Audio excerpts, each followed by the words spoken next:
আসসালামু আলাইকুম। আপনারা হয়তো অনেকে জানেন আরাকানের রোহিঙ্গা জনগোষ্ঠীর সেনাপ্রধান আরএসআর কমান্ডারশিপ আতাউল্লাহ জুনুনিকে নারায়ণগঞ্জ থেকে গ্রেপ্তার করেছে পুলিশ, যিনি আমাদের পার্বত্য চট্টগ্রামের রক্ষক হিসেবে দেয়াল হিসেবে কাজ করছিলেন।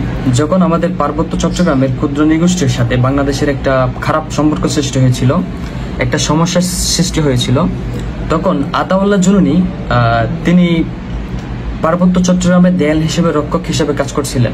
তখন তিনি একটা ভাষণ দিছিলেন। চট্টগ্রামের হলে অবশ্যই বুঝবেন, যদি আপনারা চট্টগ্রামের বাহিরের হন, অন্যান্য জেলার হন, তাহলে ওর ভাষাটা বুঝবেন না। আমি ওর ভাষাটা আমাদের বাংলা ভাষায় কনভার্ট করে দিতেছি।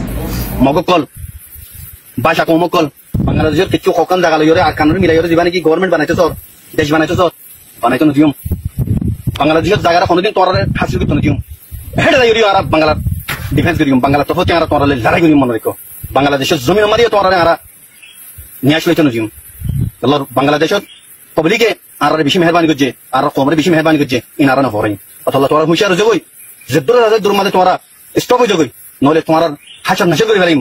উনি ওনার ভাষণে যা যা বলছিলেন, হে ক্ষুদ্র নৃগোষ্ঠী, মগ জাতি, দেশ ছাড়া জাতি, তোমরা শুনে রাখো, তোমরা ভিন্ন ভিন্ন দেশ থেকে এসে মগ চাকমা এনে বাংলাদেশে জায়গা দিয়েছ। তোমরা যেটা ভাবতেছ চট্টগ্রামের কিছু পাহাড়ি জায়গা আর আরাকানের কিছু পাহাড়ি জায়গা দখল করে তোমরা নিজস্ব একটা দেশ সরকার গঠন করবা, তোমরা যেটা একটা দেশ একটা সরকার গঠন করতে যাচ্ছ, আমরা এটা কখনো হতে দিব না। বাংলাদেশের জায়গা কখনো দখল করতে দিব না। বাংলাদেশে গিয়ে ওই দেশের পক্ষ হয়ে আমরা তোমাদের বিরুদ্ধে যুদ্ধ করব। বাংলাদেশের জমিনে তোমাদের নিঃশ্বাস ফেলতে দিব না। বাংলাদেশের পাবলিক ও সরকার আমাদের জাতিকে অনেক সাহায্য সহযোগিতা করেছে, আমরা কখনোই এটা ভুলবো না। যেই যেখানে আছো হুঁশিয়ার হয়ে যাও, না হলে তোমাদের বংশ আমরা ধ্বংস করে ফেলবো। এই পাহাড়ে জাতি তোমরা শুনে রাখো। এটাই ছিল ওনার বক্তব্য।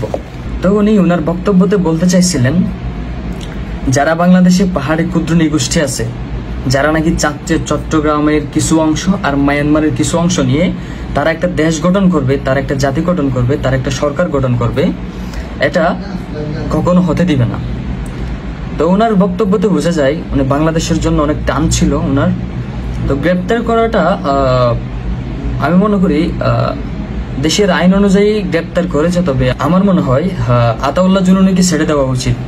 কারণ আরাকানের প্রত্যেকটা আর্মি সদস্য ওনার নেতৃত্বে যুদ্ধ করতেছে এখন বর্তমান মায়ানমারে।